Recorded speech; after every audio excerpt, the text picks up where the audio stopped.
Jazz music is synonymous with freedom of artistic expression. All the creativity and inventiveness inside the individual can be released in ways that change each and every performance. A tune can be played introspectively on Friday night with space and silence speaking loudly, while on Saturday a different inspiration can take hold, leading the same song to take on an aggressive approach replete with sheets of notes, filling the air in unrelenting jubilation.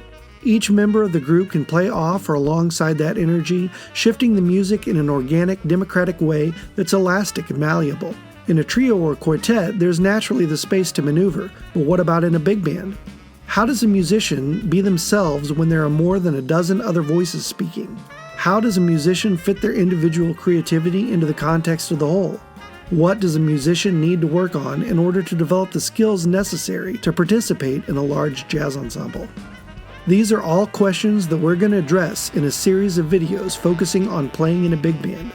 I've sat down with drummer and percussionist John Kizilarmut, trombonist Early Braggs, trumpeter Bob Harvey, and saxophonist Doug Talley, and asked them to relay their perspectives on being performers in a jazz ensemble.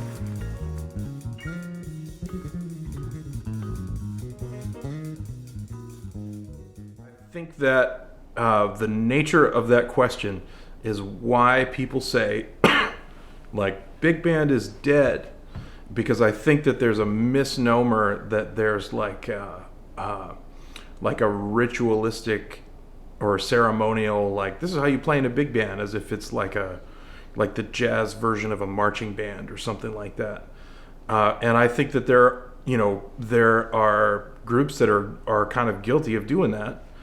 Or there have been over the years. I would argue that, like, the Ellington model of big band and the Basie model, and Gil Evans and Maria Schneider, and we have so many great examples of a big band not being that.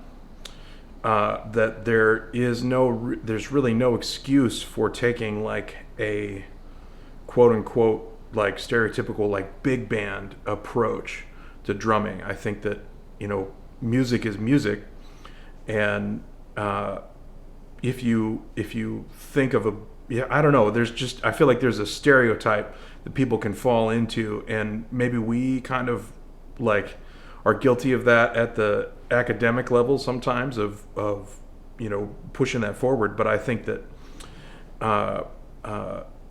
a big band is an art ensemble, and you should approach playing the music as art the same way that you would in any size of group.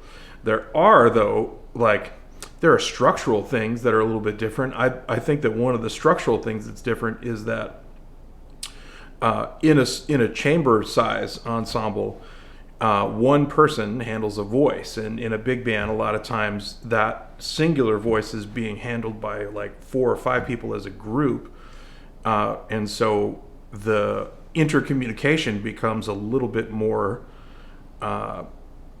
like you should be a little bit more careful about it, because you're communicating something to 5 individual people as opposed to just one person. And if you're unclear about what you're communicating, if there's vagueness in that, then it can be interpreted in different ways by those 5 people. And if they don't all receive the same message, then we're not functioning very well. So I try to play in a way that communicates a message that is easy to interpret without necessarily being like sub-artistic.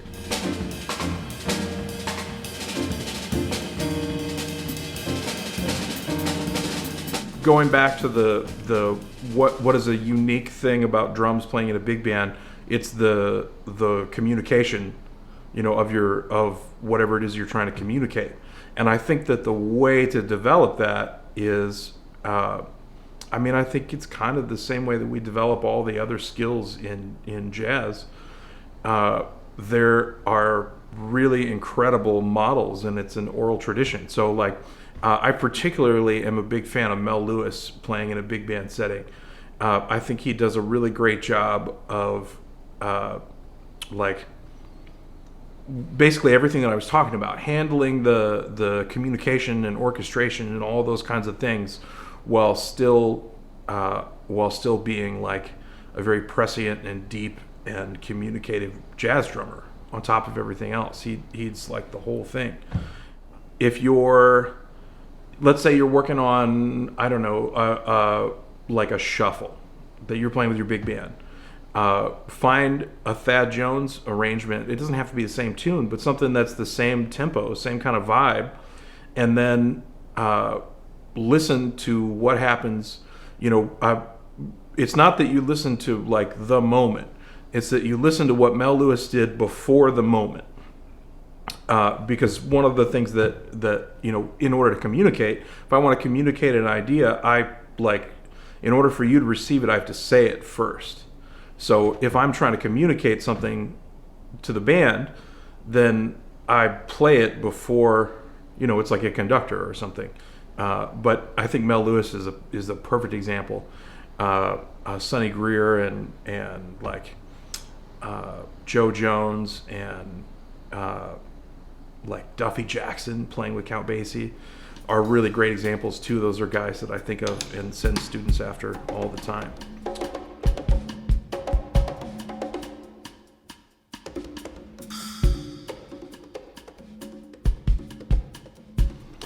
If I'm just copying, another person, then like, where's my creative contribution?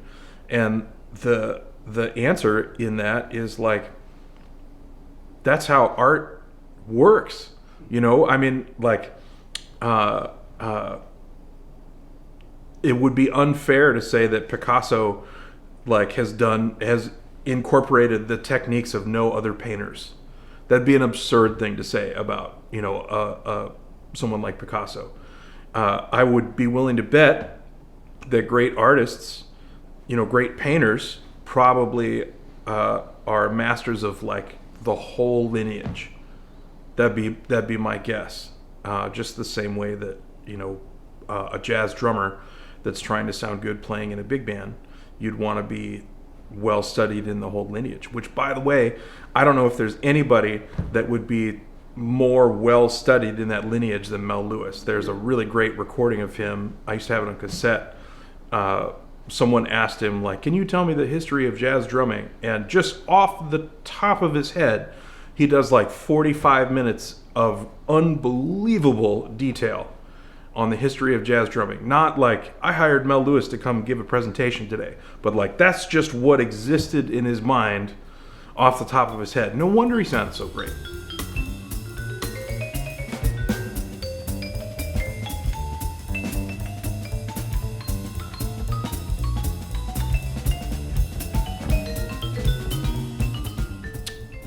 I've had some cool conversations with my UMKC students about this. Like, how can I come up with things to play? And the universal and quick answer to that is, be listening to the music. But then what about the folks that are like, I do listen to the music and I'm not really sure what to do with what I'm hearing?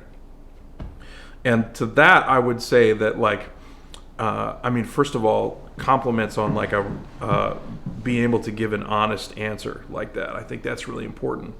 But then second of all, I would say that a lot of times we miss the forest for the trees in music in general. So like if you're listening to, the example that I'm going with is Mel Lewis. You're listening to Mel Lewis play a shout chorus. And you want to figure out how, what he's doing that's making the shout chorus work. If you're caught up in the orchestration or the ornaments that he's playing, you might miss the forest for the trees. There's if you think about it exclusively as a drummer, you're missing the point, because the people you're communicating to aren't playing drums. They're playing other instruments. They're not thinking of what you're playing in terms of rudiments or like the notation or the orchestration of it. They're just receiving it as pure music. So if you think about what you're communicating a rhythm. And beneath the ornaments and beneath the orchestration and beneath all that stuff is a core rhythm that you're playing to the band as a message.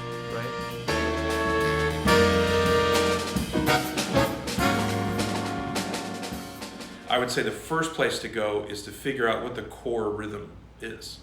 What is it? Is it like, 4 and a 1 or something? Then once you feel like you understand what the core rhythm is, then you can start to go, well, like what the shaping and phrasing and orchestration and ornamentation of it is part of it too. But I think that sometimes people miss the core rhythm trying to figure out, like, is that a drag? Is it a paradiddle? What is the thing? That's not the important part. That's not, nobody in the trombone section is like, that was a cool paradiddle. No one's receiving it that way. It's just received as music, just like if somebody plays a great solo, the people in the audience are like, that was a really great, set of alternate chord scales that person entered at the, at the turnaround. It's just music. And you don't want to get caught in the minutia and miss the point. Thanks again to John for joining us today. Make sure to tune in next time as we talk with more members of the Kansas City Jazz Orchestra about how to play with a big band.